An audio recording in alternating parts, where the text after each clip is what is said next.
passa. Alô, você passa aqui por lógica, né? Dá uma lida nisso. Vê o que está. Esse lixo.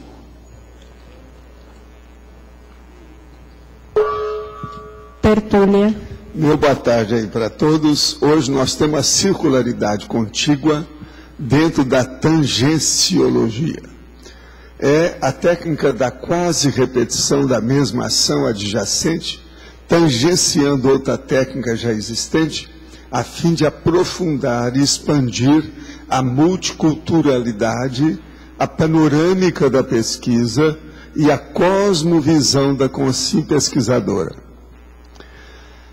A continuidade ou a contiguidade das realidades, os estudos da contiguidade, as aproximações simples, as similitudes máximas, os conceitos conjugados, as inter-relações ambíguas, o avizinhamento das realidades, o tangenciamento dos saberes disciplinares, o entrecruzamento de pesquisas, o sincronismo de procedimentos evolutivos, a aproximação das realidades sutis, o micrótomo aplicado às realidades conscienciais, a partenogênese das neoverpons, o fluxo circulatório das repetições didáticas. Eu li a metade do material que está falando a fatologia. Agora, no fim, nós falamos a técnica da circularidade contígua, principalmente quando buscada voluntariamente, pode expandir a cosmovisão intra- e extrafísica do pesquisador ou pesquisadora generalista. A técnica da circularidade contígua já foi identificada ou empregada por você em qual contexto de pesquisa? Eu quero dizer que esse é o 1181, no verbete, 3 páginas, 40 logias e 7 máximas. Está certo? Se quiser aumentar, a técnica está mais fácil, falta só 3. Agora, eu chamo a atenção de vocês para ver o processo também da remissiologia, que tem 12 itens, inclusive a técnica da circularidade, o detalhismo, coniúncio, a nuança, o status momentosos e a técnica do crescendo. Isso tudo aí tem dentro da tangenciologia, que também já existe um verbete de tangenciologia. Eu não sei se eu já trouxe, mas possivelmente a gente ainda vai trazer. Hein? Já trouxe, né? Então tá. Agora, gente, nós temos aqui umas perguntinhas. Também estou tentando reciclar minha vida de uma publicitária frustrada. Estou pensando em trabalhar em dinâmicas de grupo, em ajudar as pessoas a repensar suas vidas, mas estou com receio. Será medo de mudança ou ainda não é minha proex? Isso aí agora é um caso para estudar, né? É difícil da gente falar, né? Tudo, reciclagem é sempre uma coisa boa, mas a pessoa que tem que ponderar bem, porque o problema é com ela, né? Quem vai vivenciar um novo patamar da vida é ela, né? Isso aí é difícil de dar opinião. Teria que perguntar mais com você, pessoalmente, da boca para o ouvido, como eu chamo. Gostaria de dizer que não entendo muito de projeciologia. Tenho um sério problema de desistir das coisas e ficar parado. No momento, por exemplo, estou fazendo cursinho e pretendo prestar vestibular pela 2ª vez para psicologia. Porém, estou quase desistindo. Já estou indo a um psicólogo. Opa, até que enfim. Hein? Porém, apenas força de vontade para estudar não está dando certo. A não ser fazer nada e me sentir um M. Vocês sabem o que é M, né? Sempre ganham. Gostaria de saber se o senhor me recomenda alguma técnica para motivação ou algo parecido. Espero que o senhor possa me ajudar. O que a gente faz com essa pessoa, hein? O caso é o seguinte, se ele viesse para cá, a gente ia fazer trabalho forçado, tipo escravo do século XVIII. Aí o cara ia acabar fazendo alguma coisa. Mas a distância não tem jeito de fazer nada, né? O que eu vejo é o seguinte, veja bem. Decida uma coisa e não pense mais nada, só pense naquilo. Arranja aquilo que nós chamamos que é o monideísmo. Só tem que esse monideísmo é a ideia fixa no megafoco.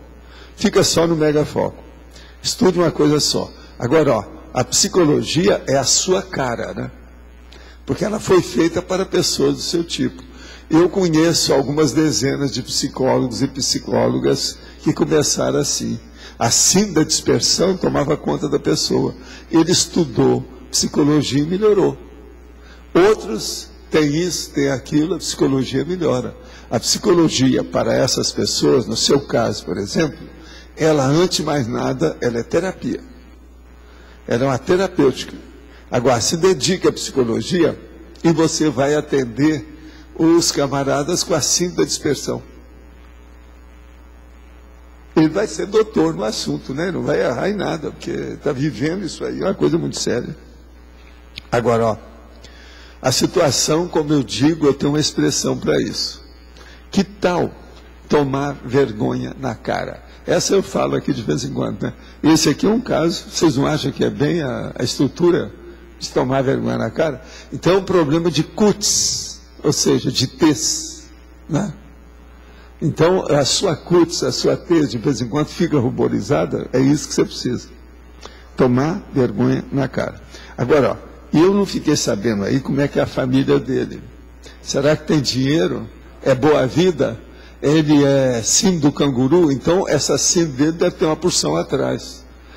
Atrás da síndrome da dispersão deve ter síndrome do canguru, síndrome do perdularismo, possivelmente tem. Só essas três aí já... Outra coisa, síndrome da ectopia afetiva, é bem possível que tenha. De modo, ó, companheiro, a melhor coisa que tem é o seguinte: pega a psicologia e leva isso a sério. Você vai ser professor de psicologia, tá certo?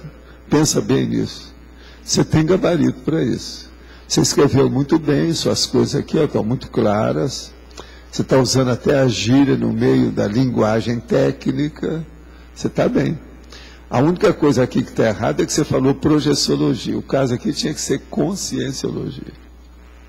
Mas está tudo certinho aqui. Agora, gente, eu queria mostrar para vocês. Vocês sabem o que é GPS, não sabe? A maioria aí sabe o que é isso, não sabe? É o negócio do chamado navegador, não é isso? É o nome que eles dão, né? Então, eu quero dizer para vocês que eu já falei no GPS, que eu acho que é uma coisa fora de série. Mas, olha, é um perigo. Se ele está errado, é um perigo. E ele pode ser o guia cego. Então, veja, eu quero agora falar um caso que saiu na internet. Motorista quase cai em penhasco após seguir navegador. O motorista britânico ficou com o carro pendurado em um penhasco no domingo após seguir as instruções de seu navegador por satélite. Roberto Jones, 43 anos, contou que o aparelho indicou que ele deveria seguir por uma passagem estreita e íngreme para chegar à casa de amigos em Totmorden, no West Yorkshire, ao norte da Inglaterra. O motorista de 43 anos só parou quando seu carro modelo BMW bateu em uma cerca de proteção, ficando pendurado na beira de uma estrada que passa por cima de uma ponte. Jones, que saiu ileso do acidente, escreveu o episódio como pesadelo, e foi multado pela polícia local por não dirigir com atenção e cuidados necessários. Está aqui entre essa é terrível. Então, gente, olha bem, eu não confio em máquinas. Vocês sabem disso, eu vivo falando isso aqui. Esse é o motivo, por exemplo, que o meu computador tem exatamente 3 no breaks, desse tamanho cada um deles. Eu não confio em nada. Esse é o motivo, por exemplo, que nós temos um motor gerador para sustentar o processo da eletricidade aqui. E assim é tudo meu tem. Outra coisa, a gente tem alarme em casa, negócio sério, por tudo quanto é lado. Vamos pensar bem nisso. Eu não confio em máquina. Máquina é o seguinte: você sempre tem que ter outra máquina para dirigir, orientar, fiscalizar outra máquina. Aí você põe outra máquina atrás da outra máquina, outra máquina atrás da outra máquina, outra máquina atrás da outra. E por aí vai. Tá certo? Agora, a máquina principal são os 2 hemisférios cerebrais acima do tampo da sua cabeça. Se isso aqui não funcionar, você está no buraco. De modo que GPS abre o olho se vocês estão no lugar violento, tá certo? É a primeira vez que eu falo isso aqui, porque eu sempre falo bem do GPS. Mas eu estava esperando um fato desse para poder falar a coisa do jeito que é, porque ele é perigoso. Pode. Professor, já me contaram, a pessoa que passou aqui na frente, que passou por isso, que através do GPS ela acabou numa favela.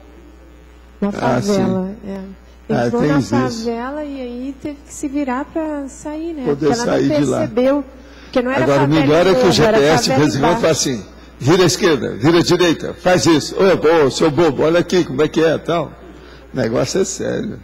É preciso abrir o olho.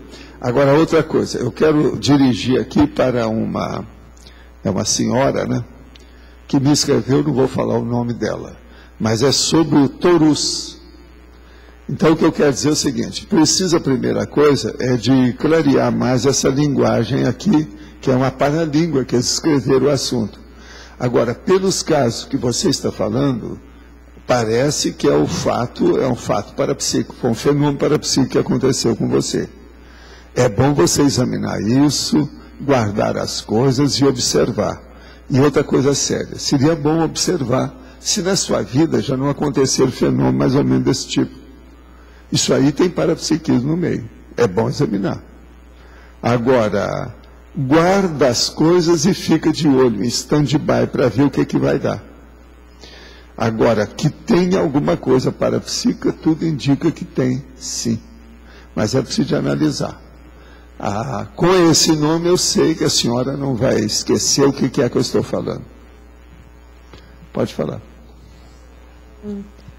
Eu queria entender melhor a circularidade contígua, não sei se eu entendi bem, mas o ato de aprofundar em um tema, ele pode ser considerado uma circularidade contígua? Dependendo do tipo do seu aprofundamento. Tem aprofundamento que às vezes a pessoa pega um item, que é um flanco, uma faceta, uma nuance só, e fica só naquilo. Isso não é aprofundamento. Não. E a questão também, por exemplo, você pegar um tema e usar, porque aqui o senhor fala de técnicas similares, né? Mas de diferentes técnicas para aprofundar no mesmo tema. Quando aparecer esse verbete que eu vou trazer aí, que é o pato pensene, você junta o pato pensene que a gente já deu, junto com o noso pensene, que eu trouxe o noso pensene, parece.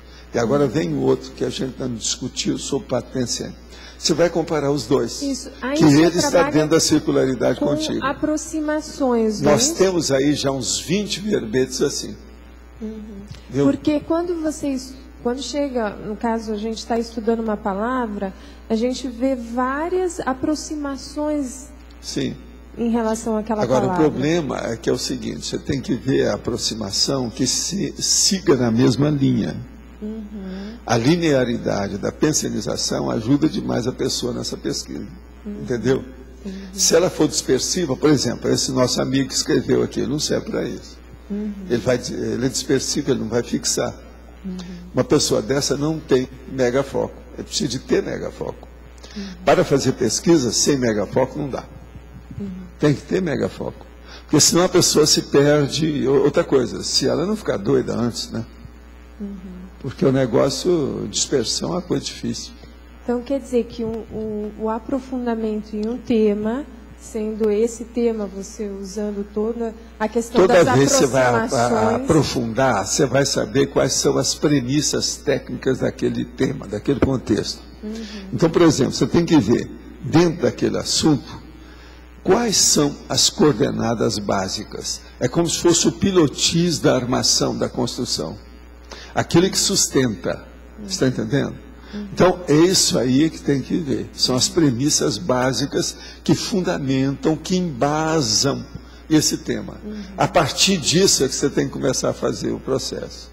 Não pode ser assim, aleatoriamente, de qualquer maneira, não. Tudo é bom colocar e acertar o passo. Eu não sei se você está entendendo isso aí. Agora, ó. Um dia desse eu falei também em outros 2 verbetes que são muito parecidos aqui, você lembra? Tem uns 15 dias eu falei nisso aqui. Eu ainda não relacionei esses verbetes.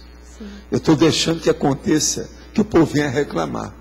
Mas, Valdo, esse aqui é muito parecido com esse. Eu falei assim, sim, mas não existe gêmeo univitelino. Mas são personalidades diferentes. Eu quero para ver se a pessoa está... Mas até agora ninguém vai me falar nada. Que é capaz de chegar gente que vai reclamar. Não, mas esse aqui é igual. Eu fui olhar, olha como parece. Mas, olha, não é a mesma coisa.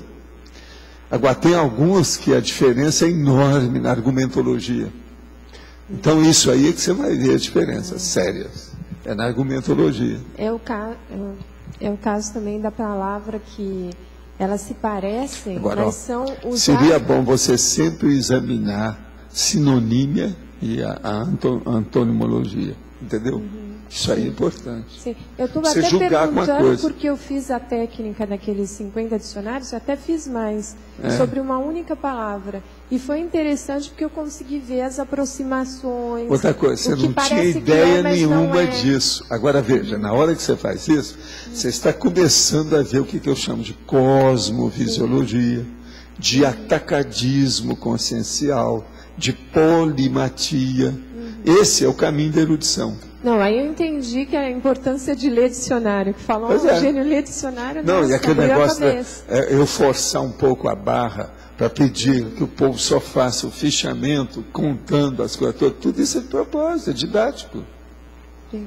Agora, às vezes uma pessoa só de fazer isso, ela muda tudo.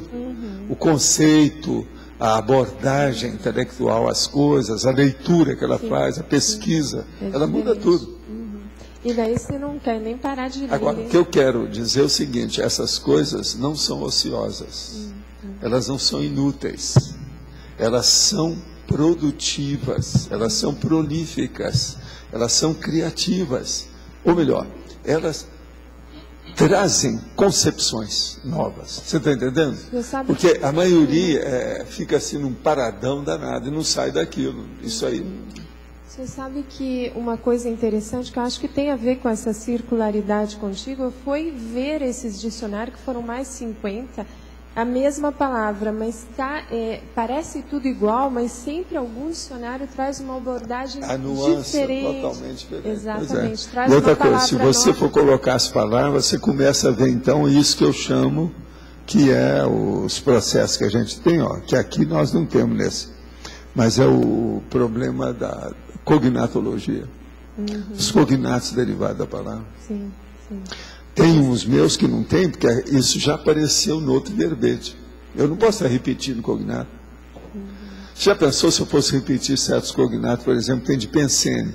Tem que repetir 20 vezes o mesmo tópico. Então esse eu evito. Porque isso aí é barbativo. Eu repito, por exemplo, as pessoas, porque isso muda.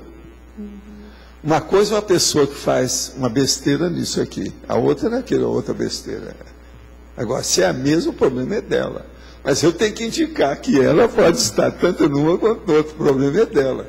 Mas eu não estou xingando ninguém e nem colocando na testa escrito que a pessoa é dali, você está entendendo? Eu não estou estigmatizando, é a pessoa que tem que ver.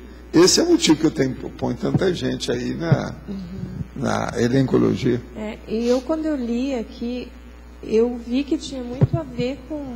Eu consegui entender, até porque eu fiz mas essa agora técnica. Veja, seja assim agora para o resto da vida. Sim. Agora, eu queria entender também na laboratoriologia, por que o senhor colocou técnicas projetivas? As técnicas projetivas, porque a projeção é o que tem mais assuntos contíguos. A maioria do povo tem sonho, e nem é lúcido. Outros têm sonho lúcido. Agora, isso cria um problema. Mas olha, o que você achou disso? Só um parênteses. Hein? Tem que dar para a turma para ver quem vai. Sim. Sei, mas o problema é esse. Eu quero é que alguém vai lá me representar. Você dá aula. Quem é que pode ir lá, hein, que você acha? O César. Vamos ver se eles aparecem por aí. Eu preciso de falar com eles sobre isso. Agora, é interessante ir lá. Isso aqui é um assunto muito bom, muito sério. Está entendendo? Eu tenho que estudar isso aí. Vamos ver depois. Mas olha, você entendeu então a situação, né? E a técnica do cosmograma? Hein? E a técnica do cosmograma? O cosmograma Porque só ela ajuda nisso também, porque lá tem os assuntos todos também picados. Você pegar um assunto daquele, às vezes, tem até uns móveis próprios para guardar a situação, você já viu? Tem vários tipos disso.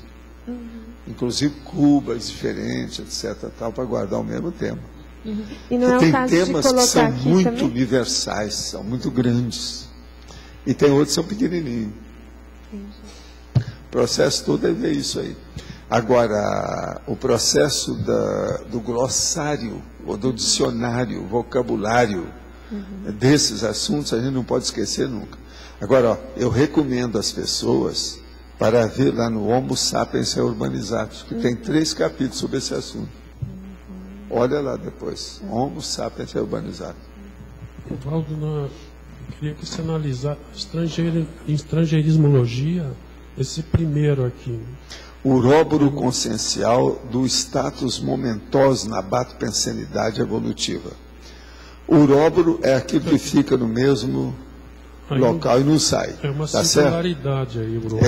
Agora, o status momentosos, quer dizer, o estado do momento. É aquilo que eu chamo o momento evolutivo. Na batopensenidade evolutiva, quer dizer, batopensene é a repetição. Agora, o que se passa? No caso aqui é evolutivo. Está junto, está repetindo, está dentro do mesmo contexto, mas você não está escrevendo na água. O que está escrito você está entendendo? Você não está dando rasteira no vento. Está obtendo o resultado. Eu queria saber na prática como se pode usar isso na prática. Né? O que está escrito aqui eu entendi. Na prática, o problema todo é ver os assuntos e aprofundar o assunto o máximo que você puder. Isso aqui é o ideal. Não tem outra saída, não. Eu quero dizer para vocês que hoje é o Dia Mundial do Livro, vocês sabem, né? 23 de abril. De modo que vocês ficam sabendo aí da história, porque antigamente era dia 18. Agora, hoje eu vi que o dia 18 é o dia do livro infantil, por causa do Monteiro Lobato. Eles conservaram, então, o antigo dia do livro. Agora, passaram para o dia 23. Gostaria que comentasse até quando uma rotina circular contígua é favorável e desfavorável para a consciência. Essa rotina, até certo ponto, não pode se confundir com acomodação? Pode. O problema é da pessoa, ela que tem que procurar isso. Agora, ó, o que eu quero dizer é o seguinte: a repetição ou uma rotina, ela é inevitável para todo mundo. Se você não tem rotina, como é que você vai dormir? Como é que você vai comer? Como é que você vai sobreviver? Se você não tiver uma rotina de tomar banho de vez em quando, você vai dar bicheira daqui a pouco, igual cavalo, vaca, boi. Tem uma opção de coisa que vai acontecer na sua pele, por exemplo, dermatose, tudo quanto é jeito. Olha a rotina. Outra coisa, se você não comer, há alguns dias você pode criar problema. Outra coisa, tem que ter rotina de beber líquido. Essa aí é alguns dias a pessoa vai embora. Então, a mesma coisa, se não tiver rotina para dormir direito, vai te dar insônia. A insônia vai perturbar toda a sua vida, ela atinge todos os setores da vida da pessoa. Então, veja, nós precisamos, a rotina é necessária. Então, existe um princípio que nós falamos que é o seguinte: hábitos sadios com rotinas úteis. Isso aqui é o processo básico da cosmoética. Agora, acomodação. Uma pessoa que se acomoda à rotina, ela começa a ficar carunchada, de vez em quando dá um processo de enferrujamento da ferrugem, e tudo vai piorando. Uma pessoa, por exemplo, que não faz muito exercício, ela começa a ter problema nas articulações das pernas. O primeiro problema que aparece geralmente é no joelho, algum joelho dela. Então vocês vejam, a rotina ela é necessária e o movimento também. É assim que é o processo da consciência. A consciência é movimento, vida é movimento. Mas nós temos que ter rotina para produzir as coisas. Não tem outra saída. Aqui em cima disso do que eu perguntei, para efeito de pesquisa. Numa pesquisa você tem muita coisa de circularidade, que nós temos que pesquisar, por exemplo, várias fontes, não deixam de ser sobre o mesmo assunto, mas não é só uma palavra, é um assunto, às vezes, mais complexo. Um assunto grande, a primeira coisa que você deve fazer é fazer o dicionário daquele assunto, o glossário dele. Isso vai te ajudar. Que a hora que você vai falar, você vai ter mais chance de ter uma visão panorâmica e expor a situação de uma maneira atacadista, grande. Isso aí, que às vezes você vai conversar com a pessoa, ela só conhece aquele assunto por uma palavra. Se você está falando a sua, não é aquela dela. Você vai ficar boiando, não é a mesma coisa para ela. Então, às vezes, é muito importante saber o glossário específico do tema que você vai abordar. Agora, também, quando você pega, no caso de um verbete, um exemplo, você vai pesquisar determinado assunto, aí você pega vários verbetes que se correlacionam mais intimamente. Isso entra numa circularidade. Agora, para nós aqui, para ver o verbete, a primeira coisa mais fácil que tem é ver a especialidade debaixo do título, do tópico do verbete. Isso que entra aqui, ó. Essa aqui, por exemplo, essa aqui tem pouca coisa nesse sentido, tangenciologia. Mas existe já verbete com esse nome, que nós já temos. Agora, ó, a tangenciologia é da interdisciplinologia. Agora, uma coisa que eu queria lembrar aqui para a Dulce é o seguinte: você já viu a interdisciplinologia desse verbete? Então, faz favor, olha na segunda linha da interdisciplinologia. O que é que você vê aí, ó? O segundo tópico, a transdisciplinologia, que você estava falando. Não, está lá. Olha aí que está aí a transdisciplinologia. Segunda linha da interdisciplinologia. É aquilo que eu falei, ela aparece sim, não é assim não. Agora, o que é interessante é isso, você falou que eu não uso, agora o verbete hoje, ó, a minha interdisciplinaridade junto com a sincronicidade me ajudando. De manhã, ela chegou para mim, senhora, aí, e me deu, são mais de 400, são quanto? 483 especialidades que eu estou usando até agora. Ela já tem ela está atualizada. Agora, só chegou para mim e falou assim, mas existe dentro daquelas 70 a transdisciplinologia, que eu não vejo que você usa tanto. Eu falei assim, eu uso, aparece sim, de vez em quando. Agora, o melhor da história, que eu não tinha visto. Já estava impresso. Agora chega aqui, o negócio está aqui na interdisciplinologia. E eu ainda falei para você, olha na interdisciplinologia. Já estava impresso, você não pode falar que você foi lá e botou, né? Pois é, não, já estava impresso. A única coisa diferente aqui é que eu coloquei um amarelo para falar para ela. Aqui, ó. Mas agora, veja, a sincronicidade às vezes me ajuda em cima do lance. É terrível. Veja, era 9 horas da manhã quando ela me falou isso. Agora é 1h da tarde. Entende? Em 4 horas eu comprovei. Pode falar. Valdo, aqui na página 32, no segundo item, colegiologia. Você fala do colégio invisível dos pesquisadores generalistas. O que seriam esses pesquisadores? É da cosmovisão? Não, é o cara que é generalista que não é especialista. Mas na prática, como é que seria? O generalista é aquele que tem muitas especialidades ao mesmo tempo, ele não mexe só com uma. E outra coisa, ele sabe fazer o casamento dessas especialidades. O que é que eu sou? O que você acha?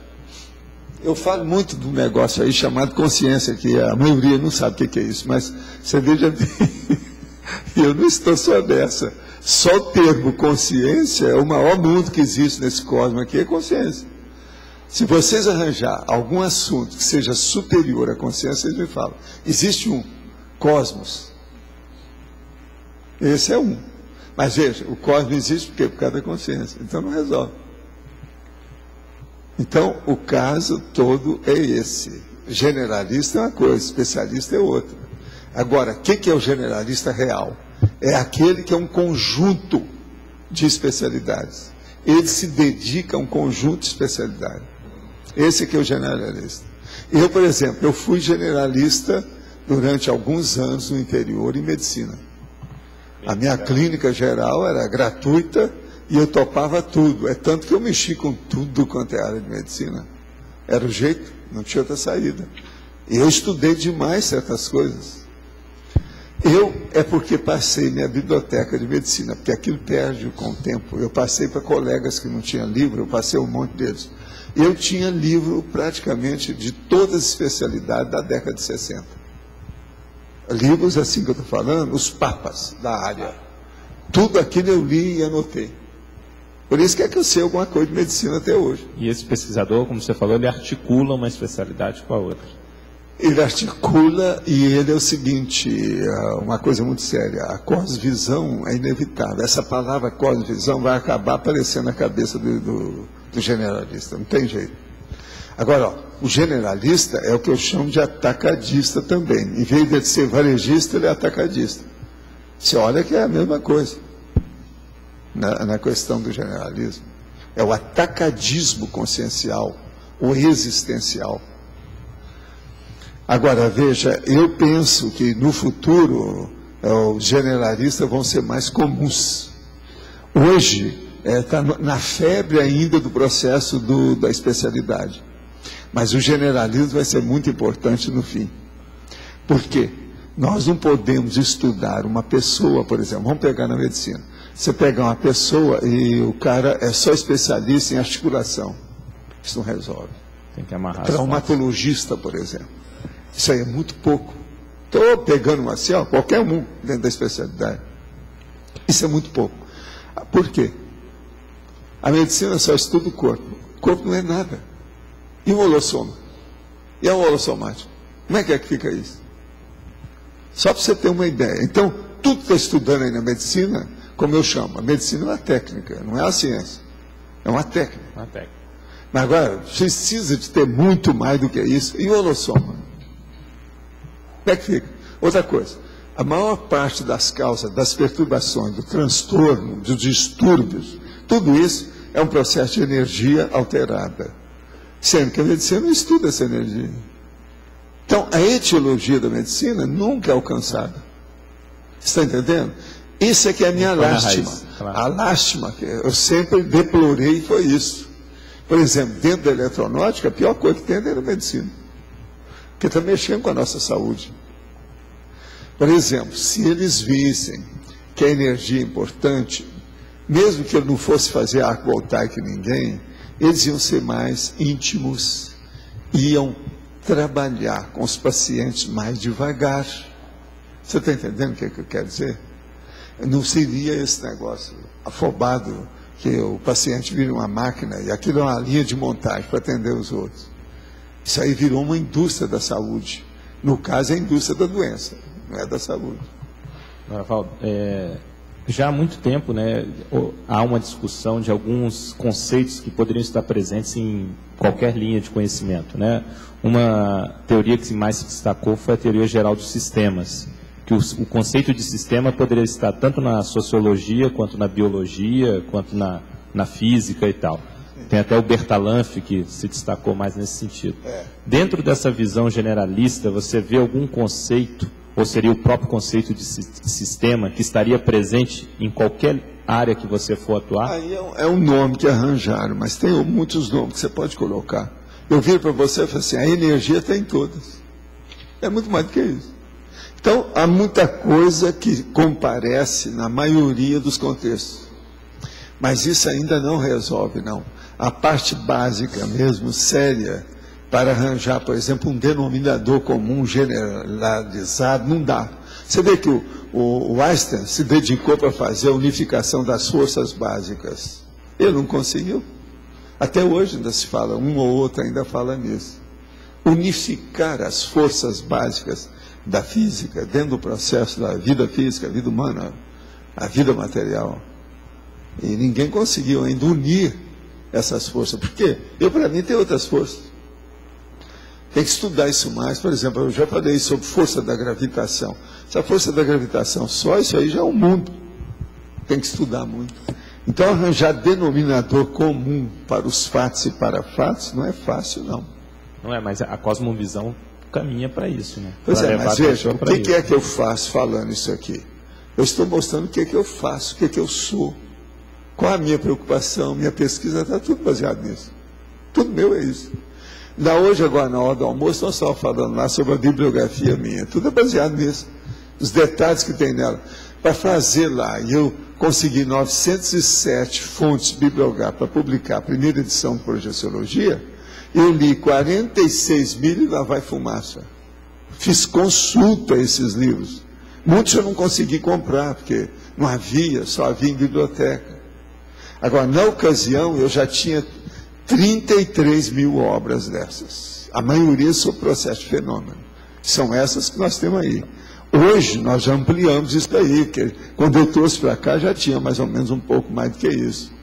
Hoje, só essa parte básica das fontes bibliográficas da Holoteca são mais de 80 mil, né?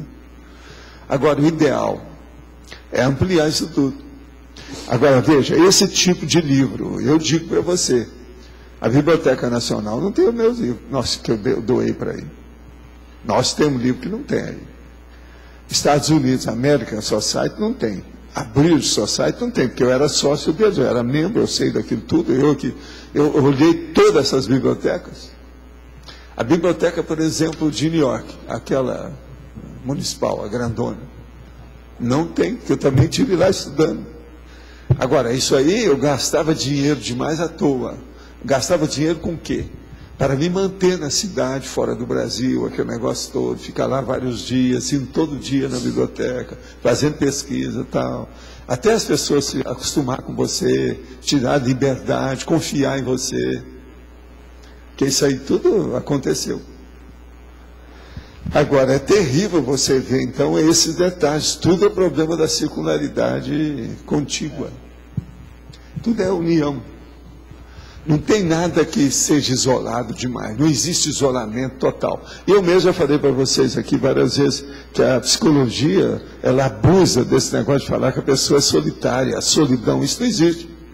Começa que a solidão, se uma pessoa ela se torna muito autista, ela fica assediada. Se ela está assediada, ela não é só.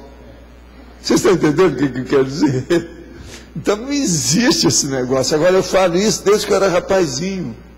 Isso é uma bobagem estar falando em solidão. Não existe isso.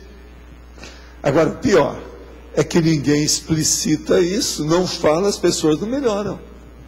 Por quê? Ninguém sabe que isso existe.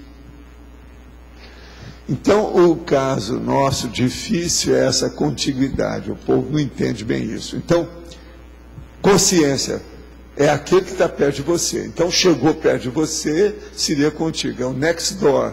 É o contigo, é o que está próximo, é o do contato, é o adventício, aquele que está ali, contigo. Agora veja, extrafisicamente, nós estamos aí. Então você vê uma pessoa, às vezes tem 30 concierges, em torno dos dois. Agora o pior, é que às vezes o cara está puro, vem uma outra pessoa e traz 30 com ele. Aí que o negócio piora mais. Agora, essas coisas, não tem nada para esclarecer isso claramente ainda até hoje. Aquilo que eu chamo esclarecimento claro, exato, nítido, límpido, não tem. Agora aqui, vivendo 25 anos com uma consciência dispersiva, praticamente avessa a intercâmbio sexual, geralmente forçado, e valores conscienciais díspares, encontra-se outra consciência no trajeto com todas as características de uma dupla evolutiva. Procurando entender o eixo grupo kármico e o natural caminho evolutivo que o senhor aconselha. Eu, hein? Está vendo? Faz 10 dias apareceu uma pergunta dessa com outra pessoa, lembra? Mesmo separado. Eu, hein? É? Que isso, hein? Foi o Valdo que mandou. Que isso, hein? Olha, o problema todo, a minha recomendação num caso desse é que a pessoa estude o que é o casal incompleto. Eu já publiquei muita coisa sobre isso, é só para a pessoa ler. Agora, esse negócio da pessoa que tem um problema do sexo assim, mais raro, sabe como é que é? É o processo do Napoleão. Napoleão era isso com a Josefina. No entanto, ele traía Josefina. Ele só procurava sexo, segundo o que eles falam, o francês lá está falando, 5 ou 6 dias no ano. E geralmente às vezes é com outra. Então, a Josefina dele era um problemão dentro da situação. E ela mandava uma opção de coisa lá com ele. Isso é o Napoleão. Entende? Agora, hoje ele já conhece muito da vida do homem, com as coisas todas, e esse aí está desancando com o Napoleão, acaba com ele. Então, é justamente isso. Essa pessoa é napoleônica. É sexo só 5 ou 6 vezes no ano. Entende? Gente, dá mais ou menos uma vez a cada 2 meses que a pessoa se interessa pelo problema. Você veja bem, existe isso. Quer dizer, um vegetal sexual, mas conforme a estação ele floresce, né? Um dia e morre, a flor morre, o negócio todo é esse. Você não acha que uma pessoa tem que experimentar algumas projeções de qualidade que se comprovem, inclusive com referências físicas, antes de se atrever a entrosar com a conscienciologia, chegando ao ponto de ser professor? Na minha opinião, é uma forma de honestidade intelectual e moral. Pode ser que eu esteja exagerando? Não, você não está. A única coisa que tem é o seguinte: tem pessoas que fizeram o curso intermissivo. E o curso intermissivo, ele queima etapas. A coisa mais séria do que isso. Agora, é lógico que isso tudo que você está falando é o que eu digo lá no livro Projeciologia. Isso seria ideal. Eu mesmo tive sempre vontade de tirar as pessoas do corpo e levar com os amparadores, pedindo para ele para dar a projeção vexaminosa, para mostrar a realidade com o para-tapa na para-cara da pessoa. Mas, gente, essas coisas não se fazem. É um problema de estupro evolutivo, de modo que isso aí varia muito de acordo com a experiência da pessoa, né? Tem que examinar. Osvaldo, Noah, aqui. Pode falar. Você falou de distúrbio e energia alterada. A minha pergunta é: um distúrbio mental, a base dele é a genética ou é a energia alterada? Onde ele começa mesmo? Não, a coisa séria aí tem 3 fatores básicos sérios. Primeiro, a paragenética. Segundo, a genética. Terceiro, a energia consciencial. Nesses fatores, quase sempre você pode ver quem é o responsável por qualquer tipo de distúrbio. Agora, o que predomina nisso tudo? Paragenética. Uma paragenética patológica, que vem do passado, que a genética da família não conserta. Pelo contrário, às vezes a pessoa vem com a genética e ela piora a situação da genética que ela recebeu. Agora, junto com isso, tem um processo de energia. Se a pessoa, então, não domina energia, não sabe nada sobre isso, como é a maioria, a tendência disso é incrementar o pior. Vai piorar mais ainda. Mas, por exemplo, no caso da depressão, da bipolaridade, esse tipo de isso aí tem muito processo de herança. A herança genética. Aí entra mais a herança genética maior, às vezes, diz respeito principalmente ao lado materno, no caso, que é mais sério. Entende? Nessas questões. Mas... o que é? Não, desculpa, mas, por exemplo, vamos supor uma pessoa com bipolaridade. Em tese, se ela já foi bipolar, teria aí a paragenética, pode ser que ela nunca tive nesta vida, pela genética ela vai ter. Não, ela não teve, porque antes não havia bipolaridade, nomes eram outros, né? As doenças que havia, a medicina mais assim primitiva era outro nome. Mas esses distúrbios sempre existiram. Agora, hoje, eles estão incrementados, eles estão muito exagerados, excessivos, estão muito mais frequentes. Por quê? Devido ao processo da vida moderna. A vida moderna colocou todo mundo mais acelerado, alterado, o processo de comunicação, todos os impulsos que a gente recebe todo dia, os estímulos diários, são milhares cada dia a mais do que havia, por exemplo, em 1950. Então isso tudo aí tem que ser levado em consideração. A vida moderna hoje é muito mais difícil de ser vivida com harmonia, com equilíbrio, com pacificação. Tudo mexe com a pessoa, é estímulo de todo quanto é tipo. E as pessoas não estão acostumadas com isso. Só a supercomunicação de doido que existe hoje, tudo vem para a sua mão, é como se entrasse debaixo da porta, junto com o ar que você respira. A comunicação vem assim. Vale. Tudo vem. existe a possibilidade da pessoa escolher ter um tipo de doença desse tipo? Escolher como? Escolher no curso intermissivo? Não, ninguém faz isso, não. O processo todo não escolhe. Ela procura combater aquilo que ela pode. E ela já se prepara para isso. Muitos de vocês demoraram a aparecer por aqui, por isso teve aquele negócio das gerações que atrasaram. São retardatários geracionais, não é isso? De geração. Muito aconteceu, muitas coisas disso aconteceram devido a isso. Que as pessoas estavam estudando, como é que eu vou fazer com isso? A minha tendência aqui, como é que é? Então a pessoa ia lá numa parapsicoteca e via o jeitão dela. Onde é que pegava? Isso é muito mais sério do que DNA, do que entende, herança, genética e tudo mais. A consciência, então, no intermissivo, sabia que a possibilidade, a tendência que ela tinha de desenvolver. Aqueles que são mais vivos procuraram saber. A primeira coisa que a pessoa quer saber é isso. O que eu tenho de bom? O que eu tenho de ruim? Esse aqui era o caminho. Essa pergunta aí, todo mundo fez.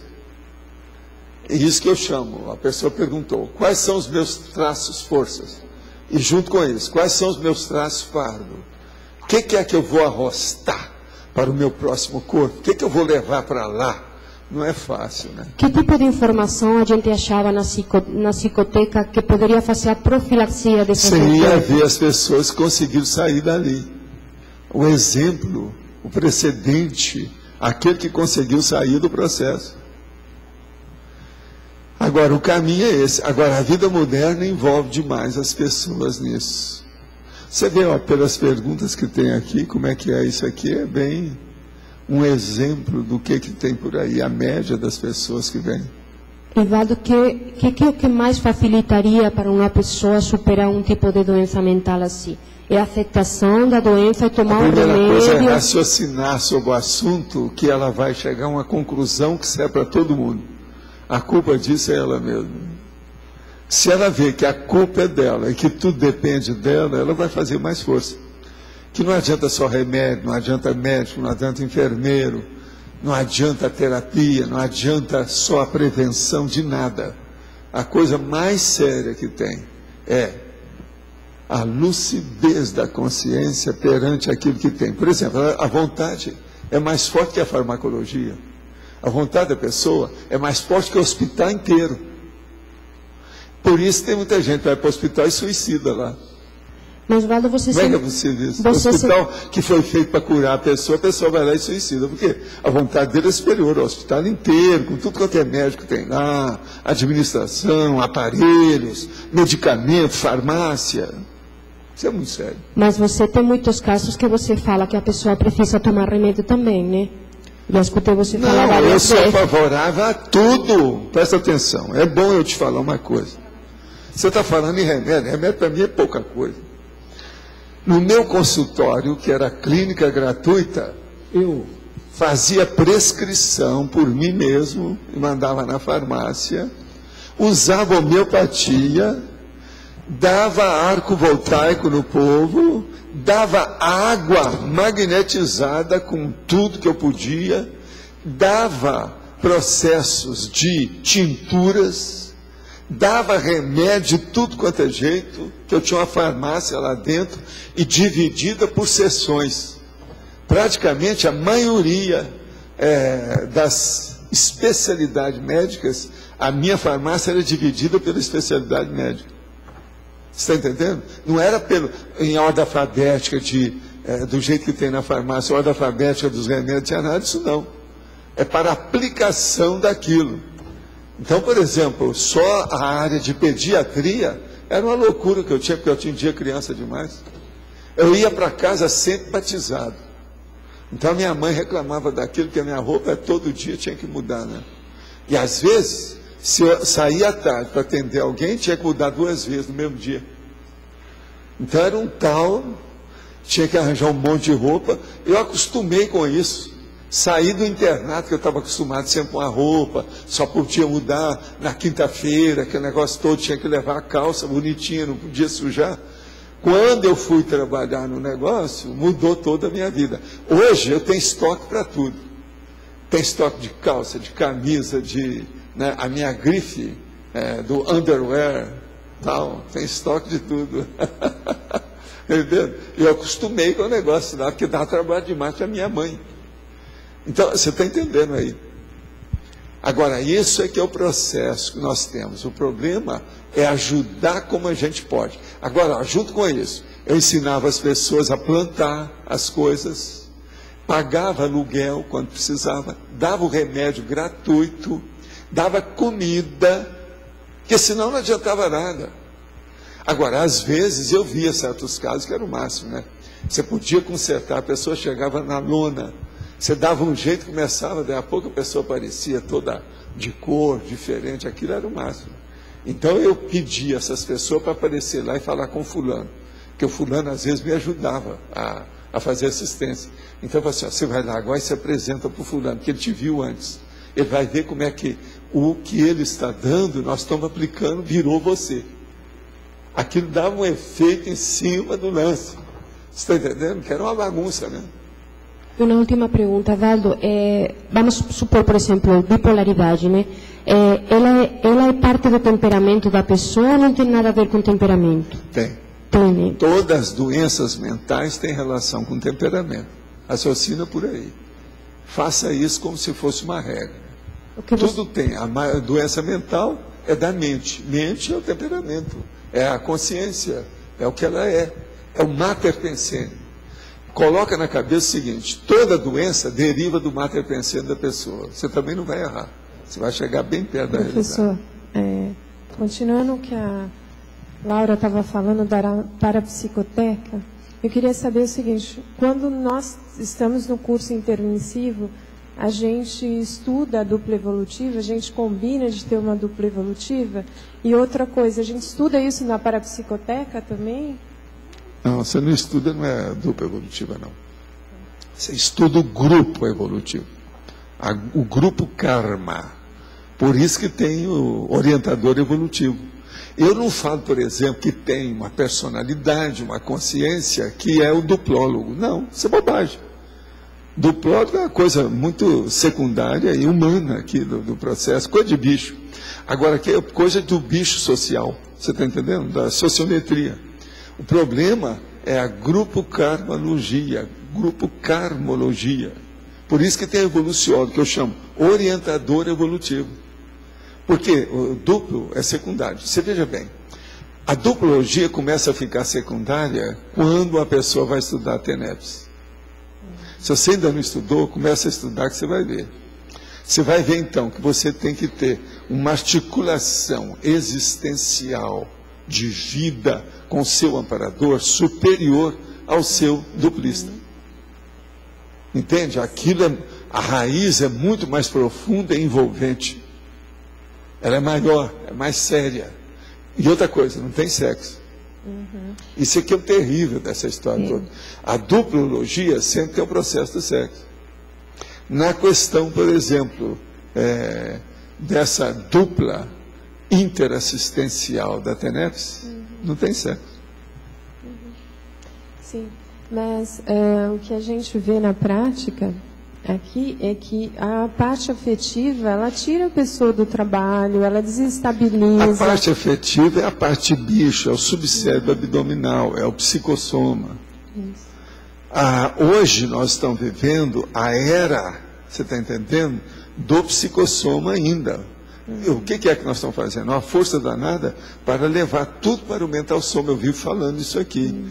Então, por isso é que esse planeta ainda é do hospitalão. Ele ainda não chegou no escolão, na universidade dona. Você está entendendo? Entendi, mas lá no curso intermissivo, nós não deveríamos também calçar alguma coisa em relação a isso, para não chegar calçar aqui e ficar... Calçar a questão da dupla evolutiva. Não é da dupla evolutiva, é da sua afetividade e sexualidade. Isso, da mas perante todos. Então a primeira coisa que vem é esse princípio que eu falo que todo mundo acha ruim. A consciência não tem sexo. Isso desmoraliza também casamento, inclusive a duplologia. A consciência não tem sexo. Então, por exemplo, a hora que eu falo que Napoleão usava sexo 5 ou 6 vezes no ano, Ele também não estava tão ruim assim. O ruim dele é que ele não sabia usar o corpo. Ele queria matar os outros o tempo todo. Era escravagista, matador, genocida. Napoleão era isso. Agora, é tal negócio, né? Tem aquele cara que chegou para mim no movimento espírita e falou: Valdo, você acha que o Napoleão foi a encarnação anterior do Hitler? Bem provável. Isso foi no movimento da Mocidade Espírita. Eu lembro da pergunta do cara, eu falei assim: olha, você não está muito longe da realidade não, hein? Vai devagar com isso. Naquela ocasião a guerra tinha terminado há pouco tempo, o Hitler estava na boca de todo mundo. Agora tinha esse outro lá do Japão que estava também, o Tojo, e ninguém fala mais no Tojo, eu morro de rir disso. 200 barrigadas de riso, e o Tojo, ninguém fala nele, esse também era bravo. Então quer dizer que dupla evolutiva é uma questão aqui, a gente resolve aqui. Não se prevê lá em cima, não, por afinidade. Escuta, é aqui. Como é que você vai ter uma dupla evolutiva fora do corpo? Você tem um monte de gente. Não. Você vai encontrar com as suas duplas evolutivas. Aí não é só o triângulo, é o quadrilátero, é um monte de coisa que tem. É o arquipélago de pessoas. Você está entendendo o que eu quero dizer? Mas é um monte de gente. O melhor da história é a hora que você chega e encontra a pessoa. Isso já aconteceu, que eu já vi com as consciências, eu via isso fora do corpo aí no século atrasado. Então, o que é que se passa? Chegava aquela consciência, encontrava com outro, então eles iam olhar, eles já tinham tido, eram dupla e casamento em 3 vidas últimas, e tudo deu para trás, repetindo a mesma bobagem. Aí fica com as caras de tacho, um olhando para o outro. Você sabe que nos livros do André Luiz tem até umas coisas que a gente recebeu falando disso tudo. Mas ontem o senhor falou também do fato orientador, né? O fato que orientava a questão Sim. da dupla. Quais são os fatos que podem orientar a pessoa na questão A primeira coisa é o seguinte: o que manda é o percentual ou nível de interassistencialidade do duplista. Se ele coloca, essa que é a pergunta cretina, e eu não expliquei nada disso na dupla evolutiva de propósito, eu só insinuo. Mas aqui agora para vocês eu tenho que abrir o jogo, consciência vai consciência. Então, quando arranjam uma dupla evolutiva, tem que perguntar para o duplista o seguinte: você é da interassistencialidade ou é da duplologia? Você é dos dois? Ou você é só da duplologia? Com isso, então, a pessoa vai ser melhor para conviver com qualquer uma outra. Que ele já sabe o que é interassistencialidade. Então, acima da duplologia tem a interassistenciologia. Ponderem bem isso, que você vai ver que não tem saída. Isso aí é uma imposição da própria evolução. Agora, gente, quantos de nós já não fomos duplistas uns dos outros aqui? O cara falava para mim lá no Instituto: Valdo, o seu harém é o maior que eu já vi na minha vida. Ele era árabe. Agora eu virei para ele assim: olha, meu harém é diferente do seu, meu harém é conscienciológico, é o pior que tem, dá um trabalho que você não calcula. Entendendo? Você está entendendo o que ele quer dizer? Em parte, ele tinha razão. Porque sempre nós tivemos mais mulher do que homem em torno da gente, com o trabalho todo que tem. Isso é inevitável. Entende? Agora, se for olhar por aí, nós estamos perdidos. Então, o processo é de evolução. O gênero é secundário. Aí, a hora que eu chego e falo, a consciência não tem sexo. Gênero é uma coisa secundária. Racismo não existe, porque raça não existe. A rigor, se você for olhar, a raça não existe. Então, como é que fica? Tudo a gente tem que pensar, né? Agora, sexo é uma coisa do corpo. A maioria não sabe viver com o corpo, por isso fica essas loucuras todas que tem por aí. Você falou da afetividade, né, que é mais a questão do bicho, né, do réptil. Mas, ao mesmo tempo, todas essas doenças mentais, a base é um processo afetivo, né? Mal resolvido, mal composto. Mas, pelo que eu entendo, então, assim, dentro do caso... Vai chegar um ponto que essa conversa vai mudar. Daqui 1 milênio, por exemplo, entre nós, vai assim, não, aí depende o processo, já não é a afetividade, mas qual é a intelectualidade, qual é a lucidez? Qual o nível de lucidez que há? Já não vão falar muito mais em afetividade, mas eu acho que nesse próximo milênio próximo agora, esse aqui nós temos que ir nisso. E é pelo mental soma que a gente vai compor esse gap na afetividade para resolver essas carências, né? Não, é o que nós estamos fazendo. Eu Né? digo Tudo pelo nosso estudo. aqui, ó, a hora que eu corto atares e exponho o problema do esclarecimento, o que é? Mental soma, lucidez. Tares é um processo sexual, mas não é. Atacon é muito mais. Explica, por favor. Você está entendendo? Não sei. A Tacon é muito mais afetiva, mais sim, sexy, mais, porque é o processo da emoção, é fazer a pessoa o salvacionismo, arranjar um nicho para ela virar santa, é santificar a pessoa, é a geografia. A geografia. Mas quando a gente fala Geografia é uma das coisas que eu mais combato. A geografia é vamos dizer, a freguesia do guru. Isso aqui é o agiográfico. Por exemplo, a Igreja Católica, a geologia ou a geografia, é o estudo dos santos. Agora veja, o povo, o fã-clube, por exemplo, tem uma geografia da cantora. Você está entendendo? E é isso que a gente combate aí. Isso tudo tem que ser combatido, é o processo da afetividade. É um problema de bicho, é um processo da emoção. Lá no fundo, é instinto. Seria a afetividade, no caso, é um emocionalismo, só que ainda tem a questão do bicho. Não teria uma afetividade madura. Nós temos que levar isso para o sentimento elevado. O sentimento elevado é da lucidez, é o mental soma, é o autodiscernimento. Então é um paracorpo, já não é um corpo simples. É o paracorpo do autodiscernimento. Esse autodiscernimento é aquilo que você vai escolher o que é o melhor, o ideal, aquilo que é de ponta. Por exemplo, é porque eu vim estudando algumas coisas sobre isso. Então, a gente sabe que quando é o recém-nascido, ele precisa dessa afetividade aí. A gente chamaria essa afetividade que ele precisa de afetividade de bicho mesmo, Agora, do carinho, do colo. Eu só vou te dar vamos pegar assim e ver uma panorâmica desse assunto, para você entender. A tendência de vocês todos, inclusive eu, é colocar em plano secundário uma série de valores que hoje tem muito valor e é gloriosamente enaltecido nessa sociedade do terceiro milênio.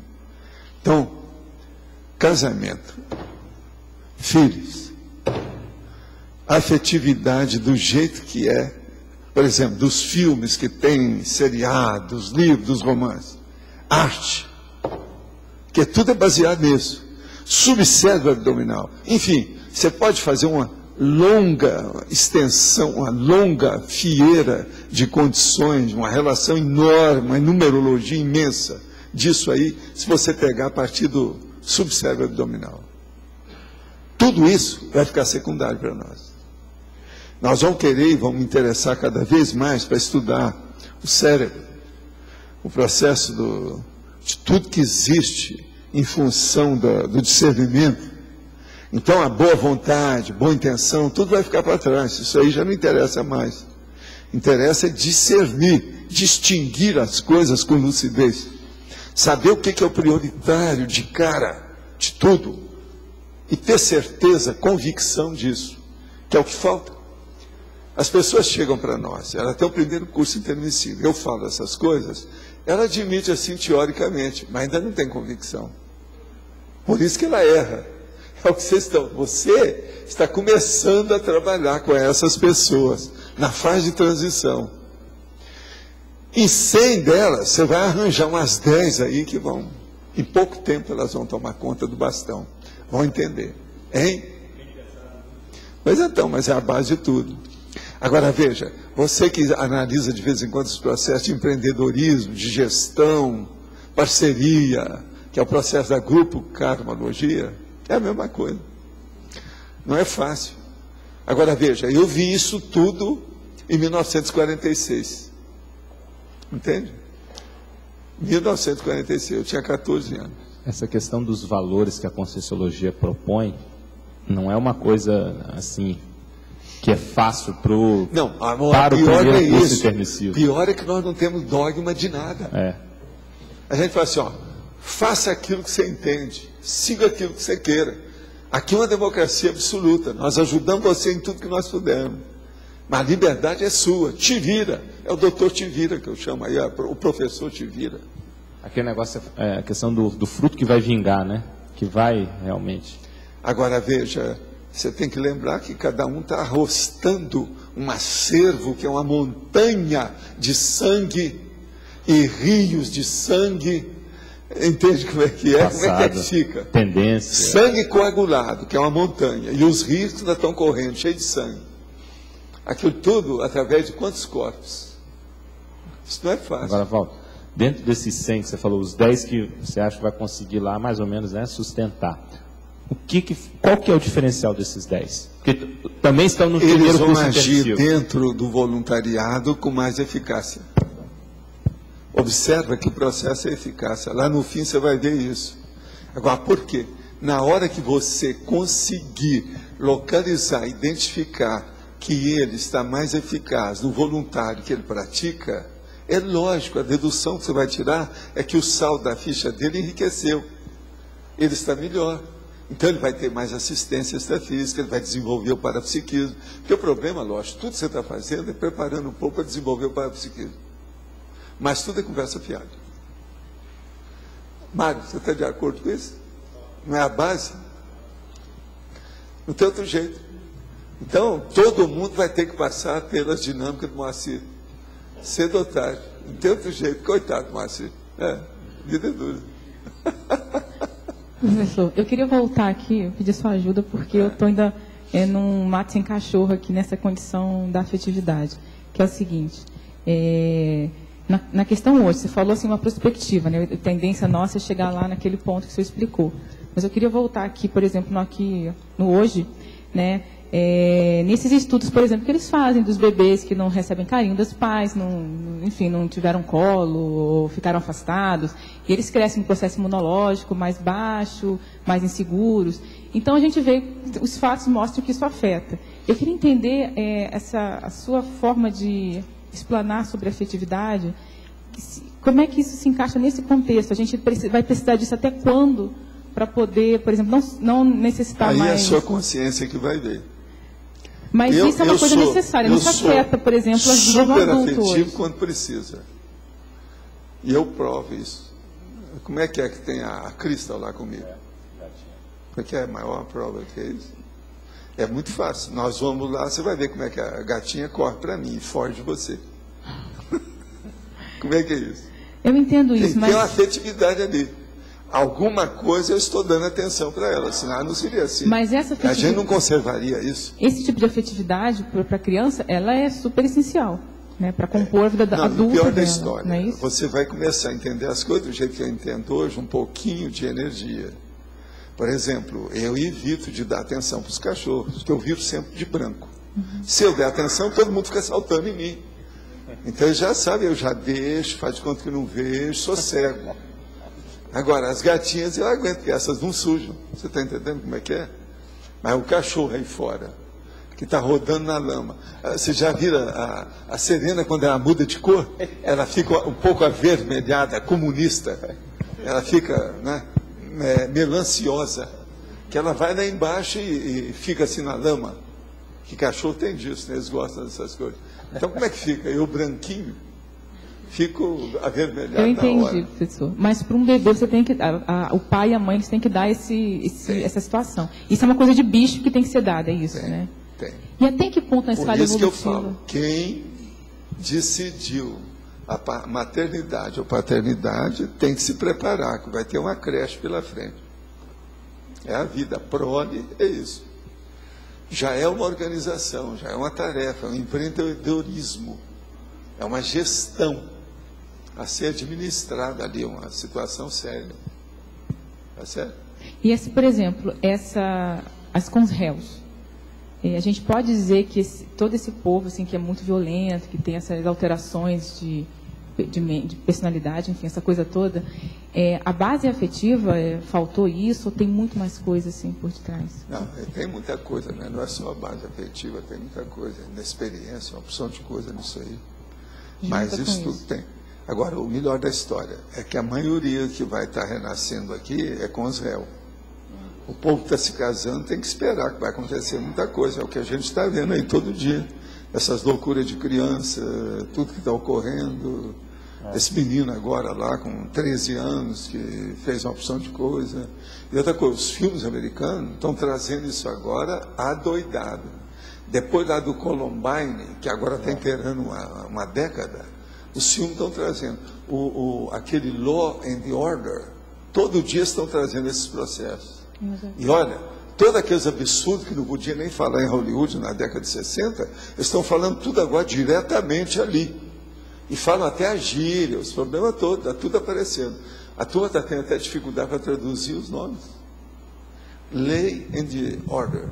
Sabe como é que é? Law and Order. Eles estão trazendo essas coisas todas sérias, muito sério o negócio.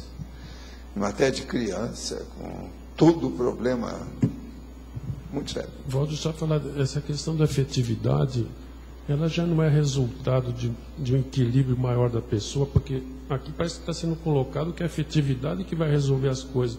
Ela automaticamente se resolve por um equilíbrio. Tem que acabar com ela para resolver as coisas. A afetividade é um processo que ainda é remanescente de bicho. Com o tempo. Tem que acabar com isso com o tempo. E é o que nós estamos acontecendo. Outra coisa, a afetividade nossa ela é diferente dos outros. Gente, quem é que fala em processo de antimaternidade sadia? Somos só nós. Eu estou dizendo no nosso... pouca gente que entra nisso. Tem umas campanhas, um monte de gente. No nosso nível, uma boa afetividade não é resultado de um equilíbrio maior, de um monte de coisa, ela é um resultado. O problema sério da afetividade aí, que ela está querendo estudar, a coisa mais séria que tem, é o abuso demagógico e dogmático dessas coisas. Entende? Eles hoje usam esse negócio da afetividade, que é um processo praticamente para compensar o problema da escravatura. Que hoje está difícil de ter escravatura. Então eles começaram a entrar com a afetividade para ver se conquista a pessoa, porque não pode ter mais um escravo. Entende? Esse problema, por exemplo, o processo da festa, da instituição, da firma no fim do ano, o problema do amigo oculto. Você está entendendo? O dia do papai, o dia da mamãe, o dia do filho, o dia da criança. Presta atenção. Isso é para compensar o processo, porque não pode ter mais escravatura. Então, a parte de bicho tem que ser chamada, porque senão não vai haver consumismo, não vai haver venda, não vai haver indústria, não se sustenta o processo. Agora, a escravatura está lá no fundo, não há dúvida que é. Por exemplo, vocês sabem que só a França, segundo esse autor, eles mataram tanto que os nazistas mataram de judeu? Eles mataram de negro escravo? 6 milhões de pessoas, a França, só a França. E olha, a França, ninguém fala da escravatura da França, fala de outros países que eram muito mais. O Brasil, por exemplo, ninguém nunca fez esse levantamento. Vocês sabiam, isso tudo é porque as pessoas morriam, você sabe, né? No navio negreiro, o percentual do povo que chegava vivo é o mínimo. Então é muito pouco. Então, veja, o que sobrava, porque tudo morria no caminho. Então, o que morreu de gente que eles julgaram no Oceano Atlântico não está no gibi. É muito mais do que Condor, aqui, ó, do Chile, com as coisas todas. Agora veja, o que mataram de escravos é superior a tudo que mataram de judeus na Segunda Guerra. É que eles nunca fizeram esse levantamento. E outra coisa, não foi uma coisa deliberada para matar, não. Foi indireto. Que aquilo já sobrava. E eles contavam o processo da escravatura pelo preço do escravo e como é que tinha para manter. E outra coisa, eles contavam até os pênis da comida. Se diminuísse a comida, em 300 escravos, ele ia ganhar mais ou menos tantos. Era assim que existe hoje. Existe todo esse levantamento. Então, a escravatura não foi ainda bem contada. Por isso que um livro igual esse é muito importante, Os Crimes do Napoleão, entendeu? Agora, gente, a circularidade contígua seria uma pesquisa de um determinado assunto de forma voluntária, com detalhismo, por exemplo, Monk, observando, ele que está falando aqui, Monk, entre parênteses, observando as sincronicidades, as nuances, o antagonismo, utilizando a técnica da quase repetição sofisticada, intencional, de caso pensado, com isso expandindo a cosmovisão intra e extrafísica? Estudei e concluí assim, está certo, assina embaixo, está certinho o que você falou, é por aí. E outra coisa, good luck, vamos em frente, para ver mais detalhes. Minha irmã tem 34 anos, representa quadro de disritmia. Esse quadro foi detectado quando tinha 14 anos. Nessa terça teve uma crise epilética. Ela esqueceu de tomar a medicação e disse ser por causa da viagem, pois mora na Europa e havia chegado ao Brasil no mesmo dia da crise. Notei que estava o raciocínio lento e com falha de memória. Inicialmente pensei ser em função do cansaço decorrente da viagem ou de alguma medicação, mas percebemos que esse quadro é recorrente antes de uma crise epilética. O arco voltaico, se aplicado antes da crise epilética, poderia evitá-la? Depende de quem aplica e depende do nível convulsivo da síndrome da sua irmã. Isso varia muito. Agora, ó, remédio existe para isso, não deve deixar, não.